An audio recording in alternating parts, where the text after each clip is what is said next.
Landers Superstore Davao City, no? Davao City branch.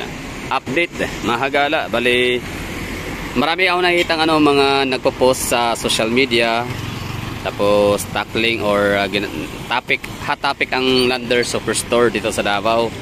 Pero di ko alam kung lahat ba may ideya, no?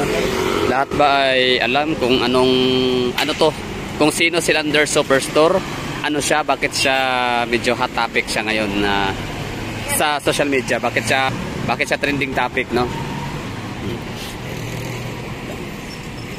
So ang mga tanong dito is sino nga ba si Landers Superstore? So si Landers Superstore is siya, membership shopping.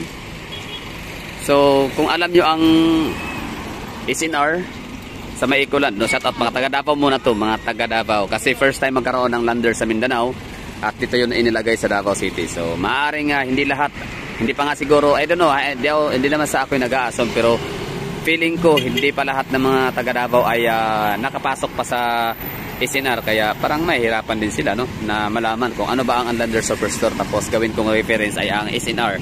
So try nyo puntahan ng SNR, maghanap kayo ng kakilala na mayroong card holder, or pwede kayong sumama sa akin, sama ko kayo, itor ko kayo sa loob ng SNR. Pero meron naman akong vlog, pwede nyo naman hingin sa akin ang link, no, kung ano nga ba ang itsura ng SNR. Kasi para maintindihan nyo kung anong hitsura ni Landers Superstore. So bakit ko inattach si SNR in the Landers Superstore? Kasi sila yung parang competitor competition sila kumbaga ba, no? So para bang McDonald's and Jollibee. So although almost the same or magkapareha sila ng kanilang function and services, no? So membership shopping. Membership shopping in the luxury shopping.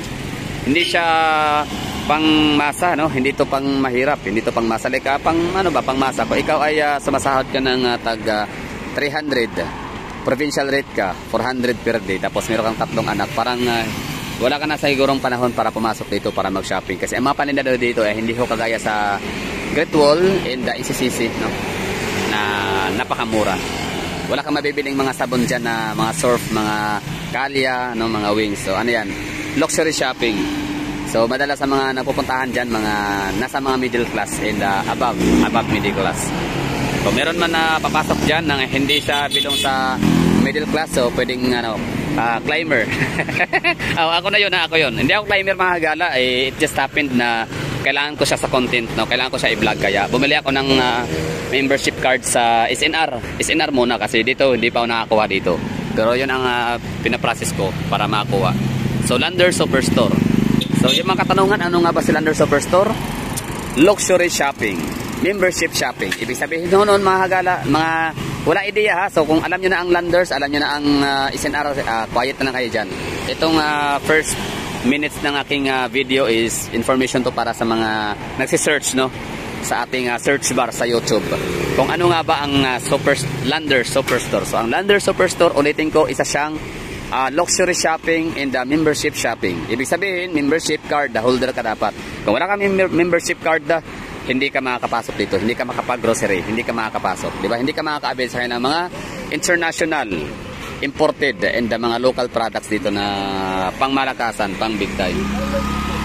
So ngayon, magkano nga ba ang card nito? I don't know, di ko alam kasi di pa ako nakakuha, pero ang SNR na 700 pesos yun, 1 year, no?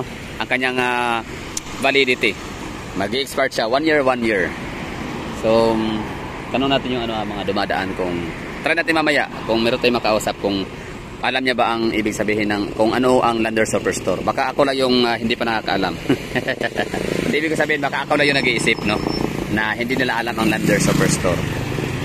So ano siya, para siyang warehouse, no? Basta SNR, bodega na tindahan na membership card holder lang talaga dapat ang makapasok dyan.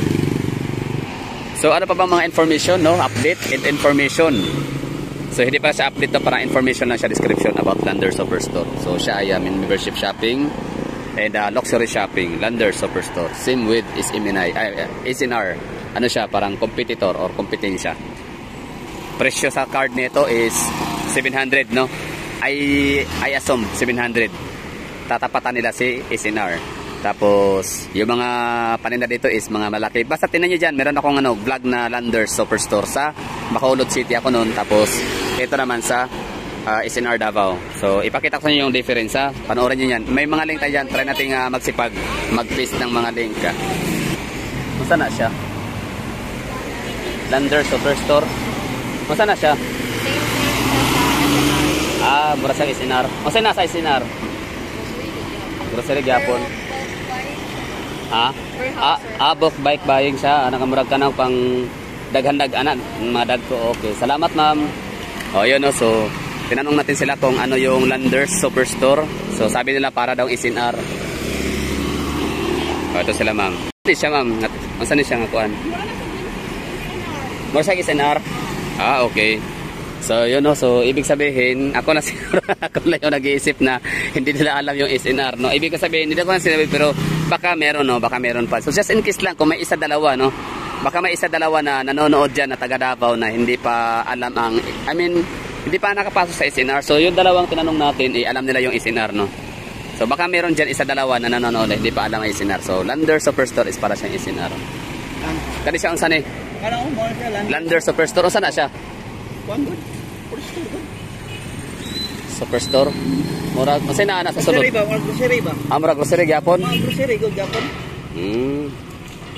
Sikat lagi na siya karon. Topic na siya ba? Hot topic. Mao ba? Grocery di gyapon sa mura ka nang isisisi ana. Great Wall. Ana good. Okay. Yun no. Tatlo yung napagtanongan natin. As if di natin alam ang Lander Superstore. So yung una, dalawang mag-ina, sabi nila para daw siyang para siyang SNR. Tapos siya na bulk order, yun? Parang maramihan ba no? So buy big save more, yun, parang ganoon ang kailang motibo, parang ganoon ang kailang motto, no? Membership card holder means opportunity privilege. Di mo alam? Okay. So pang-apat din si ma'am tinanong natin, hindi niya daw alam kung ano yan. Okay. So proceed tayo dito. So sabi nga nung una, bali book order daw siya para siyang sa SNR. Tapos sinunod ko ano meron sa SNR. Yun na nga, book order, parang gano'n. Tapos ma-import din sabi nung nga. Tapos pangalawa, gano'n din parang SNR din daw. Tapos pangatlo si kuya, hindi niya nabanggit na parang SNR, pero sinabi niya na grocery store din daw, gano'n, no? Tapos kung saan na siya? Lander Superstore. Wala ba ako doon? Okay. Salamat. Okay. Thank you. So, 5 yung pinagtanungan natin. Hindi na alam kung ano daw yan. Lander Superstore. Hindi niya alam daw, no? So, 5. So, dalawa ang hindi alam. Dalawa yung alam na parang SNR daw. Tapos yung isa naman grocery store na sabi ko parang, kasi pag sinabi natin na para siyang isisisi in the Great Wall Trading, so ang sagot niya ay hindi, no? Hindi siya kagaya sa Great Wall in SCCC. Pero grocery store, tama naman si kuya, may point din naman siya na grocery store din, no? Hindi niya nga lang niya talaga natumbok na ito siya ay grocery store na bulk order, bulk buying or buy big save more, ganun. Tapos more on imported products. Tapos meron mga nag-comment sa Reddit, no, binabasa ko kasi ang sabi doon, na daw siya, parang superstore or grocery store, shopping, luxury shopping siya, no? Siyempre from the word luxury, pang mayaman lang daw. So sila daw na mahihirap, sabi kami na mga mahihirap, lang kami, Great Wall Trading tsaka NCCC. Wala kaming pang-afford dyan sa Lander Superstore. Tapos sabi naman na baha, tungkol naman sa baha, na sana daw unahin daw muna yung asikasuhin daw muna yung baha rito kapag naulan, tsaka traffic, no? So traffic in baha. So ngayon parang na-anticipate na ng mga taga Davao, no, na wala pang ang Landers dito na naitayo, traffic na nga itong area na to dito tsaka sa may GP Laurel. What more kung mabuksan na tong Landers Superstore, di ba? Panigurado. Siyempre gagamit niya gagamit talaga, at wala naman silang mga expressway, di ba? Para exclusive sa mga shoppers lang ng Landers. Tapos ang naman ito, steel bars, no?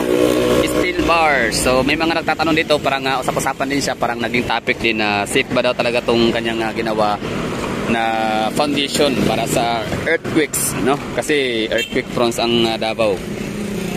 So tinignan ko yung merong page dito na pinost siya. So ito, Lucky Steel Buildings, no? So ibig sabihin baka sila yung gumawa nito, sila yung may supply ng mga steel bars. So ito nakalagay Landers Davao Philippines. Kasi safe ba daw talaga to sa lindol? Kasi hindi siya gawa sa hindi siya simento ba? Yung kanyang, hindi siya gaya nitong ano, itong katabi niya na Angel Funeral Homes na gawa sa simento, tapos mga tinatoy, sabihin natin na, di ba? Mga kable, mga bakal, di ba? So ito siya, steel bars ang ginamit na pundasyon. So basahin natin si Lucky Steel Buildings. Ito si Lucky Steel Buildings, parang ano to siya, no? Parang international company, no? Business na parang Southeast Asia, ganun. Kasi meron din siyang mga post about Vietnam. Itong si Lucky, hanapin nyo yan, oh. Paano ba to? Lucky Steel Buildings, Landers, Davao, Philippines. Location, okay, Lucky Steel, wait lang ha. Okay, so ang tanong is, ito bang ginawa, kasi syempre curious tayo, no, na hindi nga siya gawa sa mga gaya, no, nung mga normal ba, or di ba, mga common na makikita natin sa mga gusaling ginagawa under construction, gaya ng NCCC sa may ano, MAA. So ito iba siya, steel bars or steel structure. So meron tayong sagot dyan, no, kung safe pa talaga siya sa earthquakes, which is prone tayo sa earthquake dito sa Davao, Mindanao. So fabricated steel structure is the best earthquake resistant. Okay, if we talk about the building material, then fabricated steel structure is considered the best earthquake resistant. No doubt, natural hazards cannot be avoided, but one can make efforts to minimize their negative consequences.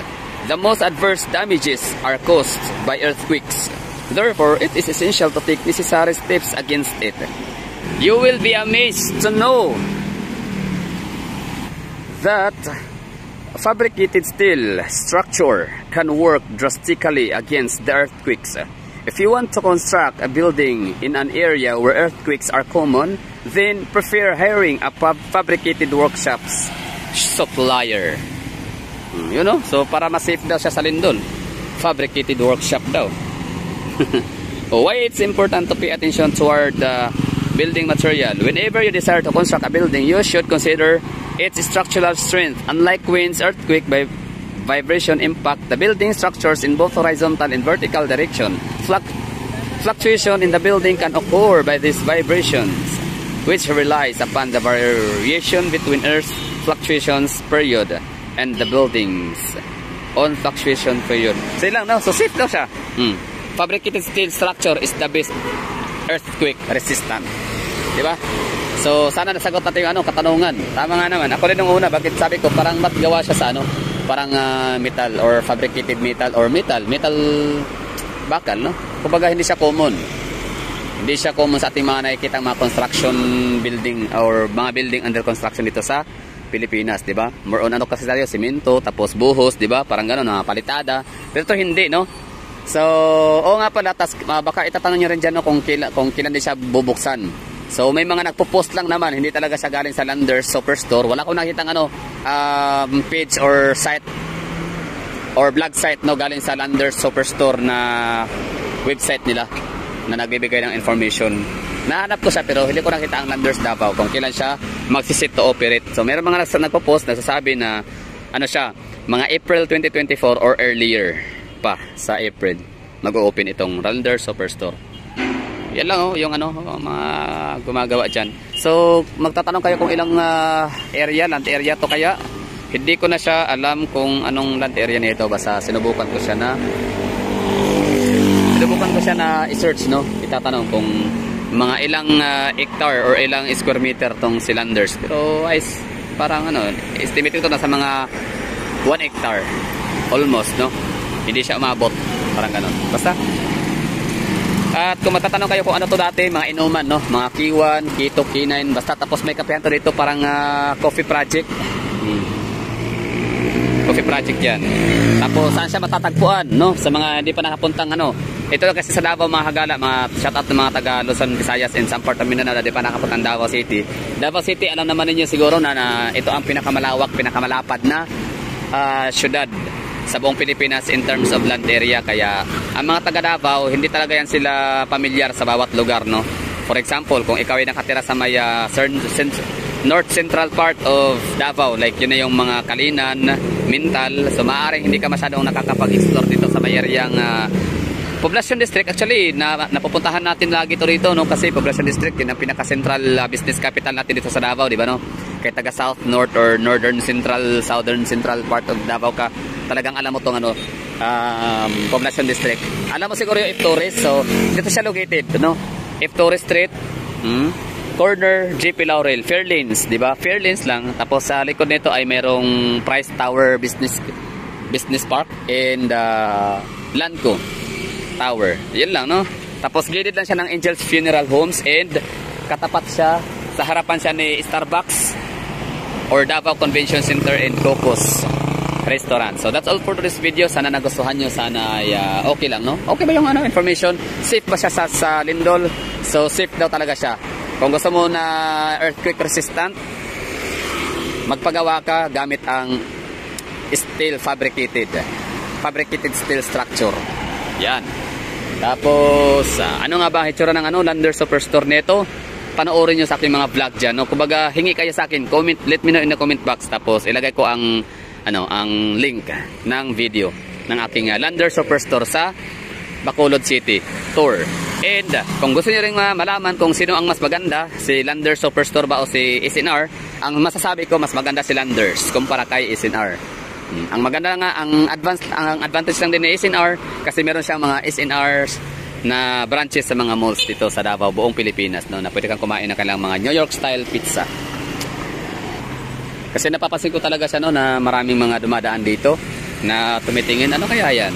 So panigurado ako kung hindi ako nag-vlog, hindi ako na-expose sa SNR, di ba? E di sana, hindi ko alam to, isa rin ako sa dadaan dito at magtingin, no? Titingnan ko, ano kaya itong Lander Superstore? Ano kaya yan? Di ba?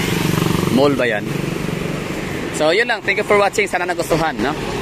Basta kung gusto malaman kung sino mas maganda, si Lander Superstore or SNR, ang sagot ko is Landers. Tapos anong pinagkaiba ni Landers in the SNR? Nasa comment box. Tingnan ang aking link.